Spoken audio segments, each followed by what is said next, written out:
hopefully next time. And I think just Butcher hears that a lot for some reason. still hears that, right? I'll get you a spot on my show. And then obviously just the promoting, just flyering like crazy. Like it's exhausting just getting up and just going to local businesses trying to pitch the show. And pro wrestling, a lot of people just aren't really excited about it. You really got to pitch it and really sell it. And surprised a lot of people do end up helping me out. Hey, I'll leave some flyers, or we'll post your flyer in our store, and just promoting. I'm really big on just getting the word out there. But it takes a lot of hard work. And I never realized how much hard work it takes to. Oh, it's a lot of work. And then of course the day of the show, dealing with people not showing up or the ring getting there late. Of course, it hasn't happened recently. Jeff Dino is one that I go through, and he's super professional, and another one that taught me out a lot. So before I went with him, though, just using other people's rings or just showing up late and just no communication, that's just always just a headache, dealing with that.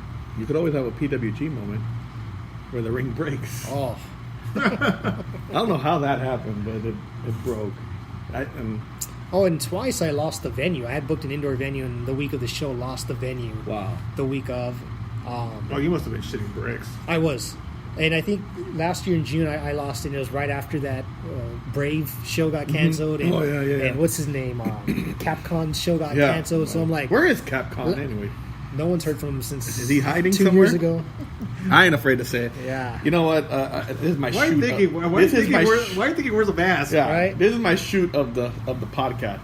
I'm not afraid to say it. He should just come out of the damn hole he's in, because he cheated so many people with all this BS of all these fake donations and right. Fake, He had so many sponsors. He had a lot of sponsors. I bet you he screwed all those sponsors too. If they were even real. And then he started the Capcom money. The GoFundMe page. Yeah, the GoFundMe page. And so, Con, come on. Just come out. Admit you fucked up. Admit that you used everybody to get what you wanted. And let's go. Yeah, but when all that went down, and then I lost my venue, I'm like, I'm not about to cancel the show 4 days before the event and be categorized as those other guys that just cancel their shows and were, taking a lot of heat from everybody. So, I had to make it work, and I did.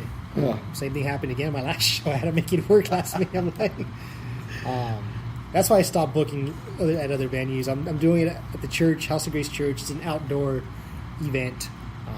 So luckily we live in California, which is beautiful weather year round. So, but doesn't it get hot in the ring when it's outdoor? I mean, surprisingly, not when I've done shows in the summertime. It's always been like low 80s, mid 80s, so it's not too hot. Yeah, we haven't had it where it's like been super hot outside for the crowd or for the boys. So, hoping it's still like that. I hope so. Yeah, don't jinx me. We're gonna get 90. With my luck, he's gonna listen back to the podcast and be like, "Damn, David, that damn wrestling guy, jinxed me. 105, hottest day of the year. Of the year. Can't wear black that day, buddy. Let me tell you. Are you wrestling? Oh, you are. You're wrestling Rocket Boy. Rocket Boy. This is the first time you're wrestling Rocket Boy? Yes. We worked a 6-man years ago, but yeah, we're working today, or not today, May 12th. So right. That's going to be a good match. I had asked someone had asked me why am I working Rocket Boy? And I said because he's one of the top prospects right now in the business. And I said all you hear is when people think of the future of SoCal wrestling, they hear Rocket Boy and other guys. I think this is more of a test for me to show everyone that I still have what it takes after 12 years and after just all the bumps and injuries I've taken, that I can still hang with some of these youngsters, and as someone as good as Rocket Boy, that I'm going to step it up, and it's not going to be an easy task for him. It's going to be something that to work at if he wants to win, and we're going to work well together, and I'm going to show everyone I'm still here. I still got a few more years in me. I'm not letting these young guys take over just yet. If you could go back in time, what is the question they say? If the older you could speak to the younger you, what would you say? What would the older you say to the younger you? When you start 12 years ago, that, what advice would you give to yourself 12 years ago? I would say just to get my name out there a lot more sooner.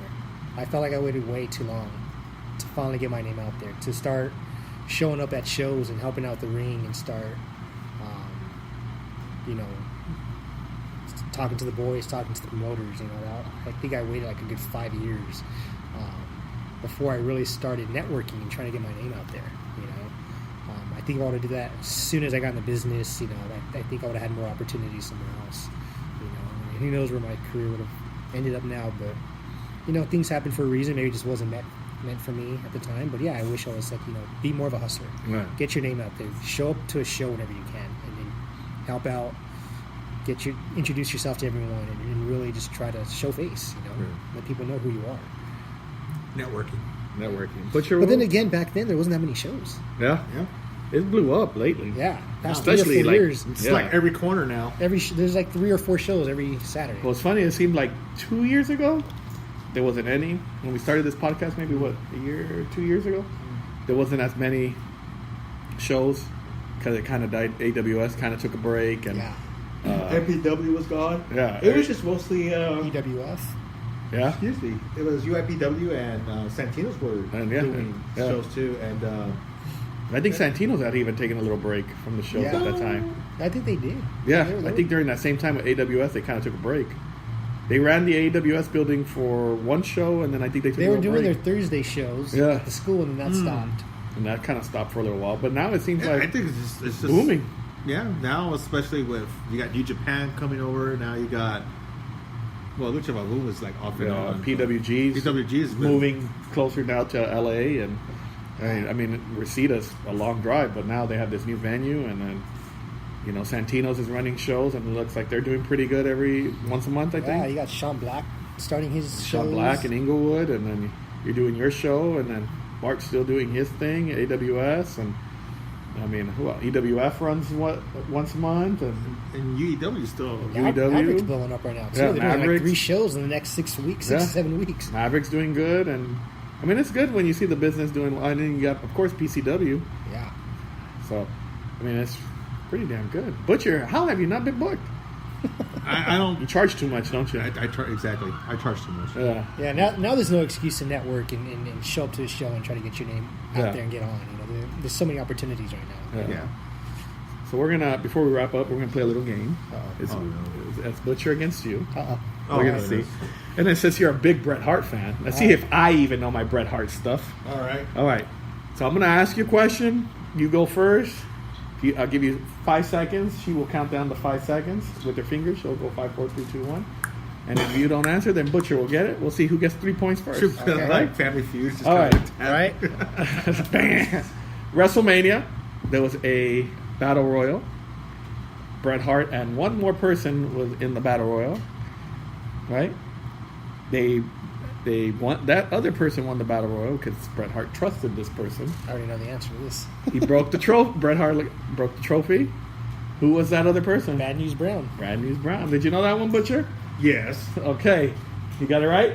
All right. WrestleMania 9. This one's for you. Bret Hart's opponent. WrestleMania, he had 2. No, that was the anniversary. WrestleMania 9. WrestleMania 9. You got 4 seconds. Bret Hart on WrestleMania 8, he had Roddy Piper. WrestleMania 9. Time's up. Butcher! All right, Ruben. Do I go? WrestleMania 9. Yokozuna. Butcher, you went to WrestleMania 9. It was in Vegas. Oh, that's right. Caesar Palace. I was there. He should be minus a point for that. I think he just lost this one. Oh my goodness, I really went blank on that one. You know what? I was thinking, Owen Hart and Yokozuna when he won the championship. I was already like, that was WrestleMania 10. Yeah, that's how. As soon as you said you had 2 opponents, I'm like, nope, you're thinking of the wrong WrestleMania. WrestleMania 13. This is a double question. Something big happened during this match, storyline wise, and he wrestled one of the biggest names in WWE history. What was the big thing that happened? There was a certain thing that people say that night something happened. And who did he wrestle? You said Stone Cold. It was Stone Cold. All right. So what did Stone Cold and Bret Hart accomplish that night that they were supposed to accomplish? Well, I know Ken Shamrock was a referee. Yeah. And I mean, some people credit that to the start of the Austin era, right? Yeah. But there was something that they both accomplished. Bret Hart was the face. Austin was the heel. That was the first of the anti. Yeah. The whole, And that's when that's the first time a double turn, actually. Yeah, it was happened. fan favorite towards because he Awesome. refused To tap out. to tap out, and he just passed out. Yeah. And that's when your boy just. Beat the crap. Yeah. Did you cry? no. And that's when Ken Sharp went on behind of Yeah. Brett and flipped him over. Yeah. How'd you lose? He already got 3. All you had to do was answer the WrestleMania 9 question. He's I not, gave it he's to you. not I gave you the tapping. easy He's one. not tapping. I gave you the easy right one. here. I And gave he's you. throwing his answers out. I'm not even throwing. I'm just waiting. WrestleMania 4, I was 1 years old, so like I don't even know. I shouldn't have got that one right. No. And I got it right. How did you? I think at 1986, I saw I saw the Hart Foundation live there. I met Bret Hart. There you go. Favorite Bret Hart match of all time. Favorite of all time. I was a Bret Hart guy. Okay. When it was between him and Shawn Michaels, I was a Bret Hart guy. Yeah, same here. I would say my favorite would probably be him and Piper. at Him and WrestleMania. Piper? Yeah. Ooh, you just made Butcher's day. I got one for you. But The first Survivor Series. Name me the 10 tag teams in that Survivor Series. The very first one. the very first one. He Names was probably a year old. I mean, he's known the past. the I'm main sure. event? No, they were the Oh, the tag teams. Tag team Survivor Series. That was Yeah, the yeah, only yeah, Survivor yeah. Series that allowed 5 Yeah. tag teams versus It was 5. the Hart Foundation. I know that. The Killer Bees. The Fabulous Rougeos. The British Bulldogs. Demolition. That's 5. 5 more, huh? Got the Young Stallions, Youngstown, that's right. Powers of Pain? the Conquistadors. Oh, the Conquistador. I would have never guessed Before Edge and Christian. that. Young Stallions, that's right. That's Rick Martel. The right? Bolsheviks. And No, Tito. the Young Stallions was Paul Roma and Jim I'm thinking of Jim Strike Powers, Force. They were part of that. Weren't they? Strike Force? You know what? I'm already lost now. What's your loss already? I just want to throw He a lost, curveball. he at lost him. his own question. He lost his own question. Well, before we wrap up, because let me give one more plug. Oh, unless you want to do it, real quick. No, not a plug for David. Real quick. Return to Exile, Live Pro Wrestling, returns to Whittier. Saturday, May 12th, 2018. The main event is a triple threat for the VWE title. Venue Wrestling Entertainment. Yeah, I 'cause want you to thank them you out there fooled for me. letting us use their championship for the show. And that's going to be the champion Little Cholo versus the mirror image Ricky Mandel. Those don't know Ricky Mandel. He's Little Johnny Mundo on Lucha Underground versus Bad Dude Tito Escondido. That's your favorite, Butcher? Blowing No, up right now, too. no championship belts will be allowed at No. ringside, right? And then you have the VWE Tag Team Championship match, which is the Cool Heroes, which is Guy Cool and Kodo Hero. Cool. Versus True Grit, Jesse Grit. James and Haas Hog. You have a 6-man Lucha Libre tag, the Ballard Brothers and Hector Canales versus the Felines and Dirty Dom. He's not here. Richie Slade versus Matt Vandegrift. Oh, I'm sorry. I got to update that. Daniel Moon is now taking Richie Slade's. Oh, Daniel Moon versus Matt Vandegrift. Yes. Ruben Iglesias, the man himself right here, versus Rocket Boy DeMarco Wilson. And you have Pinky versus Vintage Dragon. All proceeds go to the House of Grace Youth Ministry. Special musical performance and spoken word by Austin Mibley. And you have a special pre-sale, which you can get online, or if you catch Ruben at a show before May 12th, which is adults are $10, kids under 13 are $5. Door prices are adults $15, kids under 13 are $10. Doors open at 4:30, bell time is at 5. House of Grace Church, 12222 Philadelphia Street in the city of Whittier. You want to let everybody know where they can any shows coming up? Well, I got Maverick Pro tonight. Right? Well, it'll air tomorrow. You can but- catch me at any Maverick Pro. I know they're doing one April 14th and May 5th. We'll be there. I'm trying to think of any local, all the rest are out-of-state bookings. But, yeah, catch me at Maverick Pro. You have out of state. We get some listeners out of state. So New Mexico DWO, be there April 21st. Championship Wrestling from Arizona. Heading back there soon. So, it's a slow month. I'm trying to focus on my show, but I got a lot of stuff coming up. But, yeah, Maverick Pro is where I'll be at next. All right. Next few shows. and Facebook and Instagram, where they can find you. Ruben Iglesias Facebook, and Instagram. Instagram, yes. Butcher, any final comments? Keep kicking ass. Thank you. I will. Totally. Stay safe. You're awesome. Yeah, thank you. I want to thank Ruben for being on the show. Thank you, guys. Ruben. Thank you. Thank you, Butcher, for coming back after your hiatus. The pleasure's all yours. Of course. Thank our time girl, Veronica our bodyguard.